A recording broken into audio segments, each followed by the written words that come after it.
একই দিনে সিজার হওয়া 5 প্রসূতির শারীরিক অবস্থা সংকটজনক।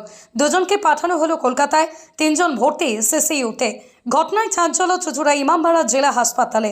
ইমামবাড়া জেলা হাসপাতাল সূত্রে খবর, গত সোমবার হাসপাতালে 5 জন প্রসূতি সিজারের পর সন্তানের জন্ম দেন। অভিযোগ, তার কয়েক ঘন্টা পর থেকেই 5 জনই অসুস্থ বোধ করেন। সকলকেই হাসপাতালে ক্রিটিক্যাল কেয়ার ইউনিটে ভর্তি করানো হয়। পাশাপাশি তাদের 5 শিশুকে এসএনসিইউতে স্থানান্তরিত করা হয়। মঙ্গলবার রাতেই 2 প্রসূতি মাকে হাসপাতাল কর্তৃপক্ষ আইসিইউ অ্যাম্বুলেন্সে করে আরজিকর হাসপাতালে স্থানান্তর করে। বর্তমানে 3 প্রসূতি হাসপাতালে ক্রিটিক্যাল কেয়ার ইউনিটে ভর্তি রয়েছেন। জেলা স্বাস্থ্য দপ্তর এই ঘটনায় নড়েচড়ে বসেছেন। জেলা স্বাস্থ্য আধিকারিকরা হাসপাতালে গিয়ে চিকিৎসক, নার্স, স্বাস্থ্যকর্মীদের সঙ্গে কথা বলেন। হুগলি জেলার মুখ্য স্বাস্থ্য আধিকারিক মৃগাঙ্ক মৌলিকর বলেন, কী থেকে এমনটা হলো তা নিয়ে আমরাও চিন্তিত। আমরা তদন্ত করছি।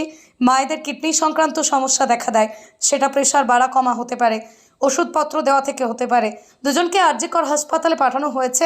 সিসিইউতে থাকায় পরিবারের সদস্যরা ভয় পেতে পারেন, তবে প্রসূতিরা সুস্থ হয়ে বেরিয়ে আসবে আশা করা যায়। প্রসূতিদের আত্মীয় নিসার আলী শেখ ভুলান্ডা বলেন, হাসপাতালে ভর্তি করে ভুল করেছি, কী থেকে কী হলো কিছুই বুঝতে পারছি না। মৃত্যুর মুখে ঠেলেই দিচ্ছে এনারা। আমরা সুস্থ মানুষকে আনছে এখানে ভালো করার জন্য, আর এনারা আমাদের পুরো মৃত্যুর মুখে ঠেলে দিচ্ছে। কি বলবে, কাকে দায়ী করবে তুমি? তাই কাকে করবো? পুরো হাসপাতালকে দায়ী করবো, আর কাকে দায়ী করবো? আমাদের ভালো পেশেন্টকে এনেছি, আমাদের পেশেন্ট ঠিক ছিল, সোমবারে এডমিট করেছি। তারপরের দিন আমার জেনারেল ওয়ার্ডে ছিল, আমরা দেখাশোনা সব কিছু করেছি। তারপরের দিন একটা সময় বলেছে হট করে কি আইসিইউতে শিফট করতে, আইসিইউতে শিফট করে দিয়েছে। ঠিক আছে, আর আমার নাই, আমার সঙ্গে 5 জনা যে ডাক্তারবাবু করেছেন ম্যাডাম, 5 জনাকে করেছে, 5 জনের সেমই ঘটনা। আর ওই দাদাকে আমি বলতে চাইছি, দাদা বলছে কি হ্যাঁ আমারও সেম, আমার ওনার যা দুঃখ আমারও তাই দুঃখ। সবাই মানে কি যে কজন সিজার হয়েছে ওই দিনে সবারই কি সেম সমস্যা? সেম সমস্যা, সবাই সিসিইউতে ভর্তি? সবাই সিসিইউতে ভর্তি।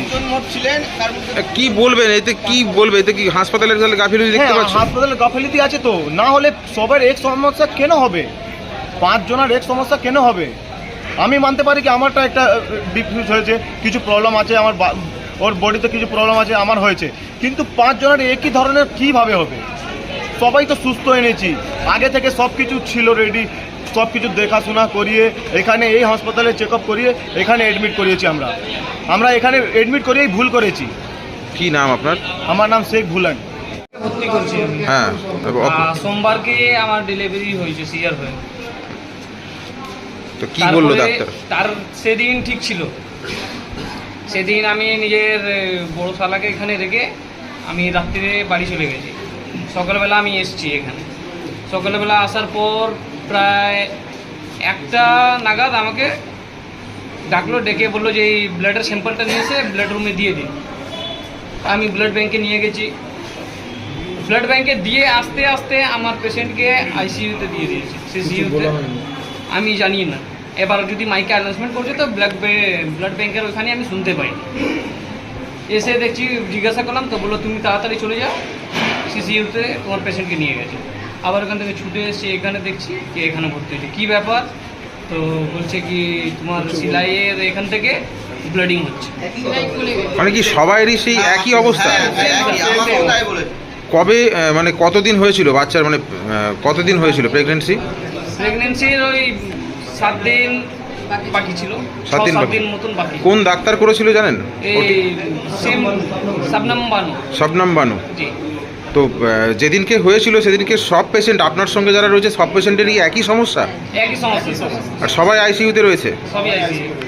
তার মধ্যে 2 জনকে পাঠিয়ে দিয়েছে এখান থেকে অন্য হসপিটালে। কারা পাঠালো সেটা? সেটা হসপিটালে নিজের দায়িত্বতে পাঠিয়েছে, সেটা আমরা দাঁড়িয়ে রেখে দেখেছি। এখান থেকে ডক্টর সব গেছে সাথে। আর তোমার আইসিইউ অ্যাম্বুলেন্স ওনাদের দেওয়া হয়েছে হসপিটাল থেকে, দিয়ে তাদেরকে চুঁচুড়া হাসপাতাল। এর মধ্যে আফটার সিজার কিছু কিছু মায়েদের কিছু কমপ্লিকেশন ডেভেলপ করে, কিডনি সংক্রান্ত সমস্যা ডেভেলপ করে। সেটা হয়তো অনেকের সেপসিস থেকে হতে পারে বা প্রেশার বাড়া কমা থেকেও হতে পারে। তো সেটা নিয়ে এনকোয়ারি চলছে। গতকালও পরশুদিন ডেপুটি মন সাহেবও গেছিলেন, আজকে ডেপুটি 3 ওখানে গেছেন। কী থেকে হচ্ছে এটা নিয়ে আমরা নিজেরাও একটু চিন্তায় রয়েছি। এটা নিয়ে তদন্ত বলুন বা লোকাল এনকোয়ারি হচ্ছে, তো তারা ভালো হয়ে যাবে আশা পাওয়া যায়। এটা অনেক সময় কী হয় যে হয়তো স্পেশাল ইয়েটা হয়তো একটু সময় লাগে, হয়তো কেউ 1 মাস আগে হলে 1 মাস পরে হলো, এখানে যেটা হয়েছে একসঙ্গে বেশ কিছু মায়ের একসঙ্গে হওয়াতে আমরাও একটু ওয়ারিড, ওটাই তদন্ত করে দেখা হয়েছে। এখনও অবধি এই মুহূর্তে কিছু আইডেন্টিফাই করা হয়নি আর কি। তো যা যা করার দরকার আমাদের, আমরা হয়তো সেভাবে ব্যবস্থা নিচ্ছি। কলকাতায় পাঠানো হলো, ওদের অ্যাকুট রেনাল শাটডাউন হয়েছে। এখানে আমাদের ওষুধপত্র দেওয়ার পরেও অতটা উন্নতি না হওয়াতে ডেপুটি ওয়ান সাহেব ওখানকার আরজি করের যিনি আছেন নেফ্রু, তার সঙ্গে কথাবার্তা বলে ওদের হয়তো প্লাজমা ফেরেসিস বা এই ধরনের আরও কিছু উন্নত ব্যবস্থা আছে, সেই কথাবার্তা বলে ওদের বেটারের জন্য আমরা পাঠিয়েছি। মানে এটা কি মনে করা হচ্ছে ইনফেকশনের জন্য এরকম ধরনের কিছু হতে পারে? ইনফেকশন হলে আরও অনেকেরই হতো ওখানে। এখন এই মুহূর্তে কিছু আইডেন্টিফাই আমরা করে উঠতে পারিনি আর কি, কিন্তু যা যা আমাদের সতর্কতা দরকার দ্যাট উই হ্যাভ টেকেন।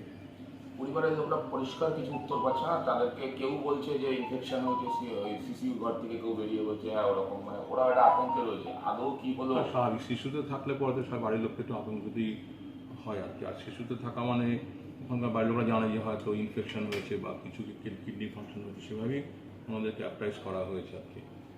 তবে এটা আমাদের এটা সুস্থ হয়ে বেরিয়ে আসবে আশা করা যায়।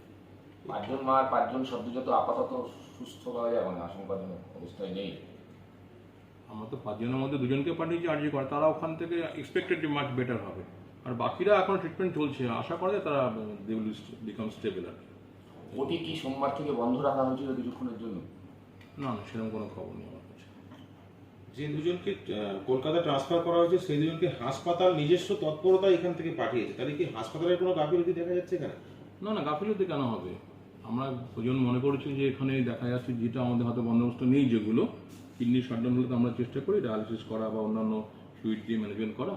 তো সেটার জন্য তাতেও ইমপ্রুভমেন্ট না আসাতে আমাদের ওখানে ইনিশিয়াল কথাবার্তা বলে ওখানে সুযোগ থাকাতে আমরা ওখানে পাঠিয়েছি, বেড অ্যারেঞ্জ করেই আমরা পাঠিয়েছি ওখানে। যে দুজনকে পাঠানো হয়েছে তাদেরকে ডায়ালিসিস দেওয়া হয়েছে? না, আমরা ওটা আমি এখনো খোঁজ নিইনি, ওটা দেখবো কী দেওয়া হচ্ছে তারপরে। আজকে জানবো, কারণ ছুটির দিন ছিল, আজকে আমরা খোঁজ নেবো আর কি। চুচুড়োতে যারা রয়েছে তাদেরকে ডায়ালিসিস করেছে? না না, ফ্লুইড ম্যানেজমেন্ট চলছে তাদের। স্যার, কোনো কি মেডিকেল টিম গঠন করা হচ্ছে এর জন্য নাকি? না, আজকে ডেপুটি 3 গেছেন, ওনার রিপোর্ট পাওয়ার পরে তারপরে আমরা ডিসিশন নিই। স্যার, বারবার চুচুড়া হসপিটাল, বিভিন্ন হসপিটালে কিন্তু গাফিলতি দেখা যায় হসপিটাল কর্তৃপক্ষে, এখানেও কি কোনো রকম গাফিলতি আছে? না, এই মুহূর্তে তো কোনো গাফিলতি কিছু আমরা পাইনি। একসঙ্গে অপারেশন হয়েছে, 3-4 দিন পরে পরে তাদের কিছু কিছু সমস্যা দেখা দেওয়া, তো তাকে সিসিউতে ট্রান্সফার করা হয়েছে। এটা নিয়ে এখনই অত টেনশন করার মতন কিছু নয় আর কি। এটা প্রত্যেকেই এক্সপেক্টেড সুস্থ হয়ে যাবে।